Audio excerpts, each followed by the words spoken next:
Assalomu alaykum va rahmatullohi va barakatuh. Navbatdagi darsimizga xush kelibsizlar. Inshaalloh bugungi darsimizda combining selectors, ya'ni CSS dagi selektorlarni qanday qilib birlashtirish va bu orqali ularga uslub berish mavzusini inshaalloh o'tamiz. Xo'p, agarda siz selektor nima ekanligini bilmaydigan bo'lsangiz yoki selektor haqidagi bilimingiz bo'lmasa yoki esingizdan chiqqan bo'lsa, yuqorida men linkni qoldiraman. Bu link orqali bizni selektorlar mavzusi haqimizda batafsil tanishingiz mumkin. Xo'p, bu yerda combining selectors degan papkani ochganman va bu yerga HTML va CSS fayllarni bu yerda yaratganman. Bu yerda HTML faylimizga mana CSS faylimizni ulaganman. Xo'p, bu yerda ko'rib turganingizdek, show preview qilamiz. Mana bu yerda ko'rib turganingizdek, kichik bir faqatgina HTML elementlardan iborat bo'lgan, hech qanday bezak berilmagan, hech qanday uslub berilmagan veb saytimiz turibdi. Xo'p, bunga ko'rib turganingizdek, oldingi darslarimizda biz faqatgina taglar va class yoki selektorlarni tanlayotganimizda class yoki ID nomi bo'lishi mumkin, atributlardan bo'lishi mumkin foydalanar edik. Mana bu yerda har bitta tagga yoki har bitta elementga alohidadan bezak berishimiz mumkinmi? Agarda bu yerda class yoki ID nomlari bo'lmaydigan bo'lsa.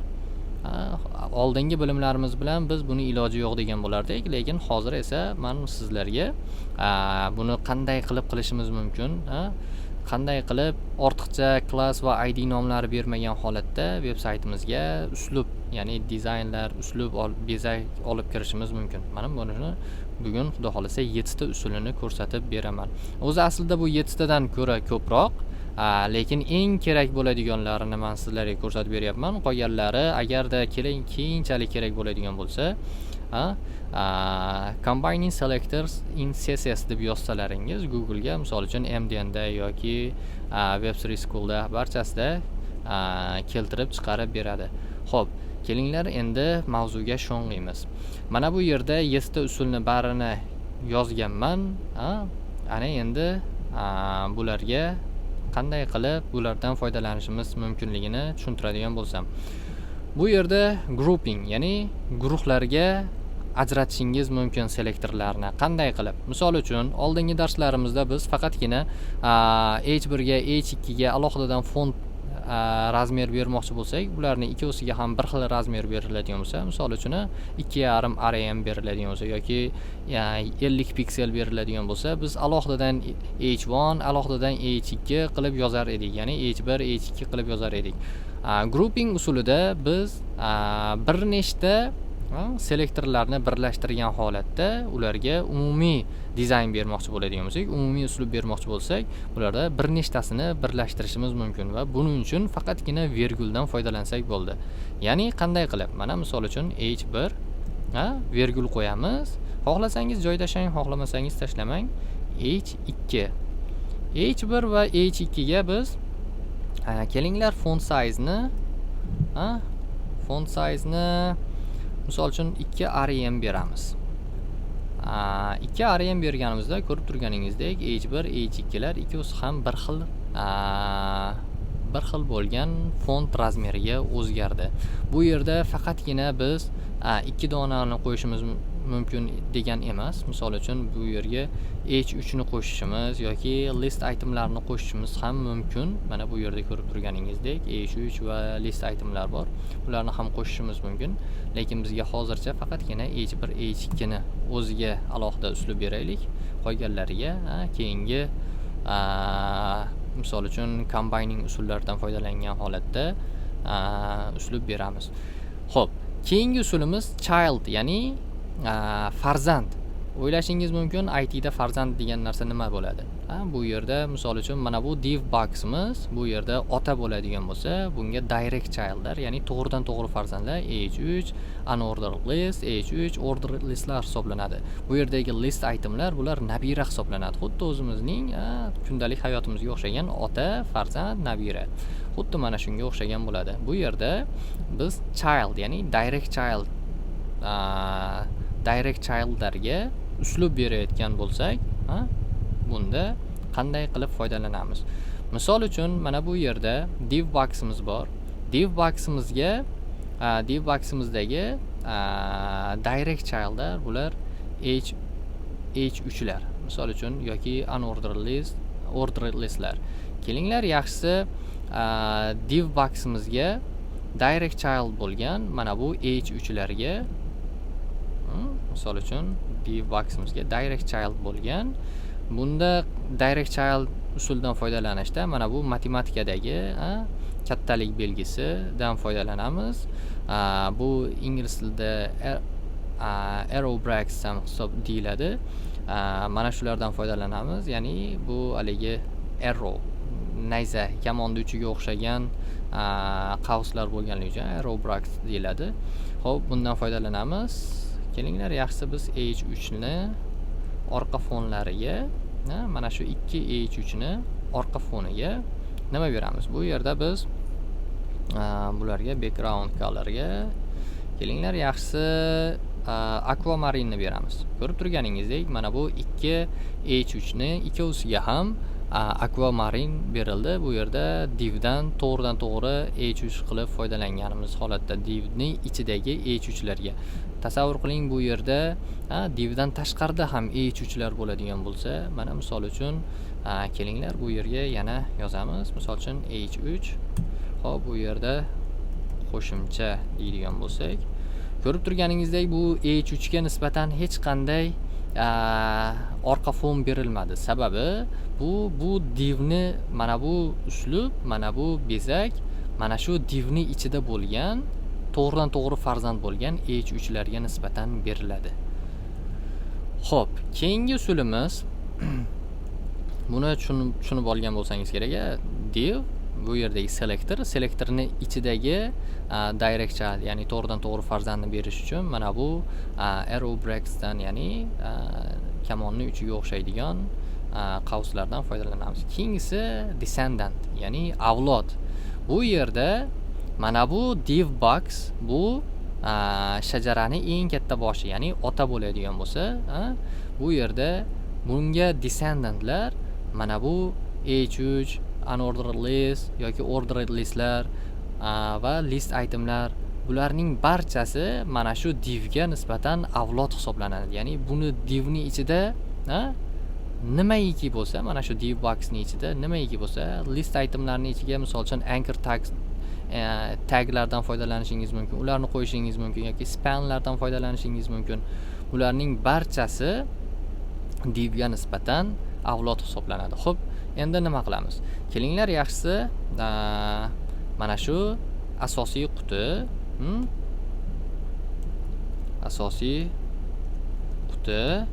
va asosiy qutini ichidagi barcha list itemlarga biz mana bu nuqtani o'rniga yumaloq shakl beramiz. Mana bu 1 2 3 larning o'rniga ham yumaloq shakl beramiz. Buning uchun nima qilamiz? Buning uchun asosiy quti degan mana bu div boximizning klassini yozdik va bu yerga joy tashlaymiz. Hech qanday narsa yozmaymiz, joy tashlaymiz va list itemlar tagini belgilaymiz. Xohlasangiz bu yerga tag nomi, xohlasangiz boshqa selektorlar id bo'lsin, xohlasangiz class nomi bo'lsin, xohlagan selektoringizni qo'ysangiz bo'ladi. Faqatgina u mana shu asosiy quti, ya'ni div boxning ichida bo'lishi kerak. Xo'p, buning uchun list style ga circle beramiz. Mana bu yerda ko'rib turganingizdek, barcha list itemlarda barchasida mana shunday yumaloq circle bo'lib qoldi. Undan oldingi belgilar, nuqtalar yo'qolib, raqamlar yo'qolib, list style'lar nuqta doira, circle doira shakliga o'tib qoldi. Xo'p, keyingi usulimiz chaining, ya'ni zanjir usulidan foydalanadi. Ya'ni zanjir usuli qanday bo'ladi? Mana bu yerda ko'rib turganingizdek, bu yerda bitta list itemda faqatgina id qizil, class nomi qizil class degan berilgan. Siz faqatgina mana shuni o'zini, mana shu qizil degan yozuvni o'zini o'zgartirmoqchisiz. Qolgan hech qaysi birini o'zgartirmoqchi emassiz, lekin bunda siz juda ham spesifik bo'lib, ya'ni juda ham haligi aniq ma'lumotlar kiritib, hech qanday chalkashuv bo'lmasligini xohlaysiz va ba'zi bir developerlar hattoki mana bu ID ni boshqa taglarga ham ishlatishi mumkin. Mana bu klass nomlari boshqa klasslarda uchrashi bu odatiy hol, lekin ID nomi bitta bo'lishi kerak, lekin ba'zi bir developerlar bu ID nomini ham boshqa IDlarga nisbatan ishlatishi mumkin. Mana shu holatda chalkashmovchilik bo'lmasligi uchun nima qilamiz? Bu yerda biz chaining usulidan foydalansak, bu juda ham maqsadga muvofiq bo'ladi. Chaining usulida qanday bo'ladi? Iloji boricha doim chaining usulidan foydalanayotganingizda birinchi o'rinda HTML tag nomini yozing.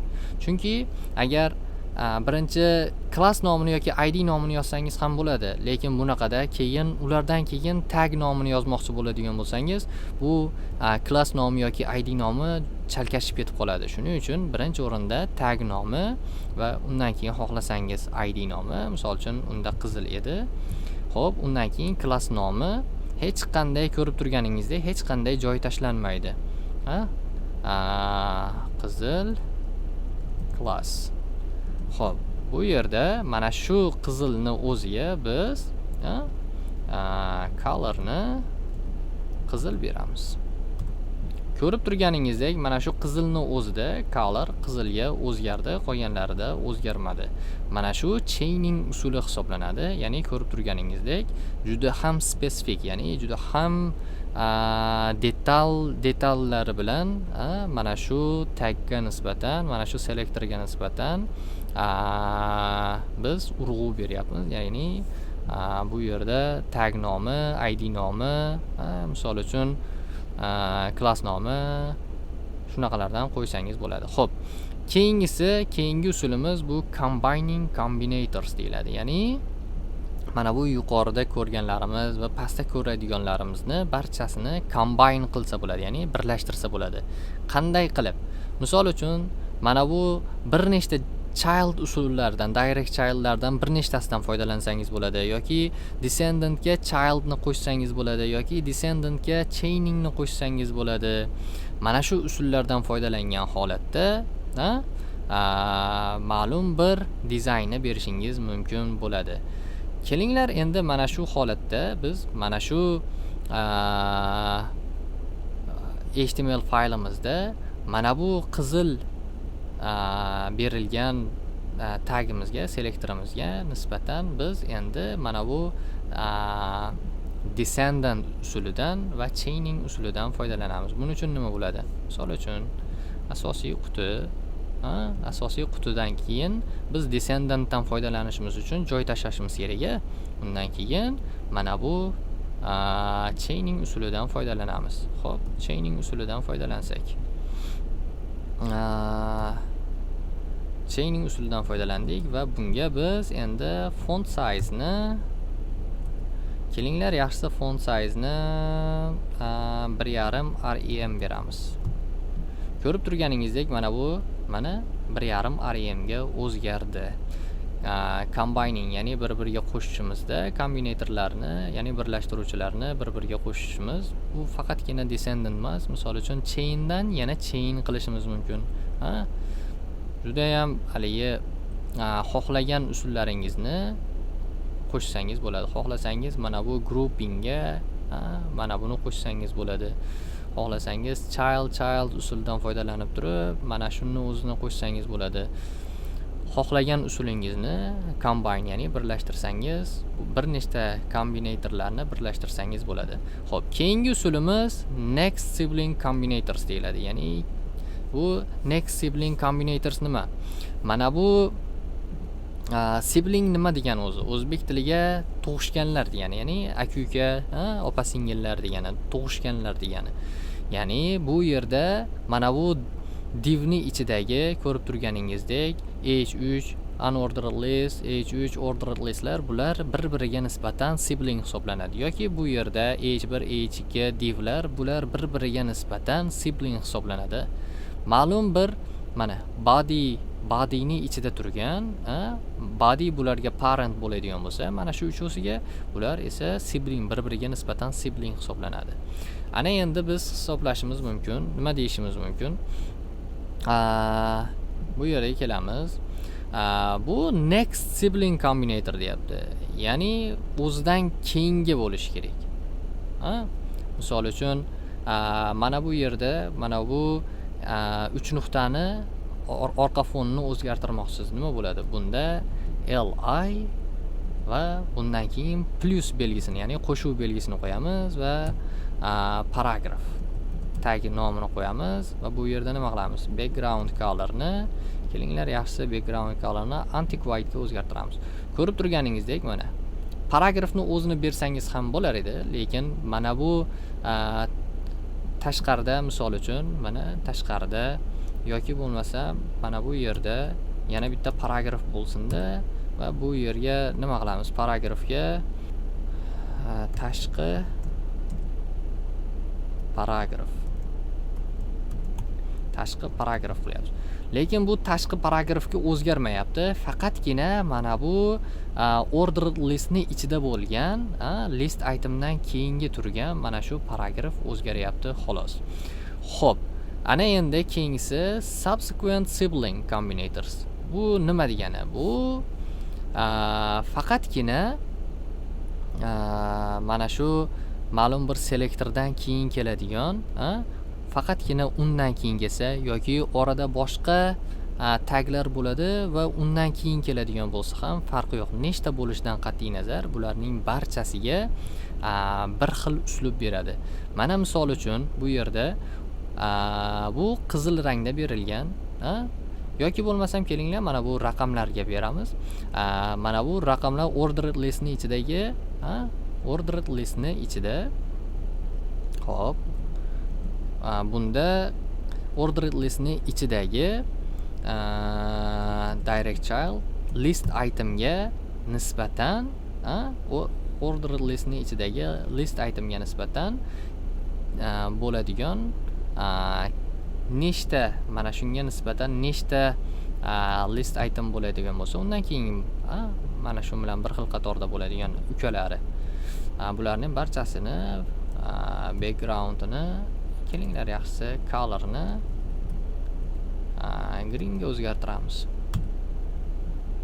Ko'rib turganingizdek, mana tartib bilan raqamlangan ordered listni ichidagi mana bu list item bo'ladigan bo'lsa, mana shu list itemdan keyingi nechta list item bo'ladigan bo'lsa, bularning barchasiga mana shu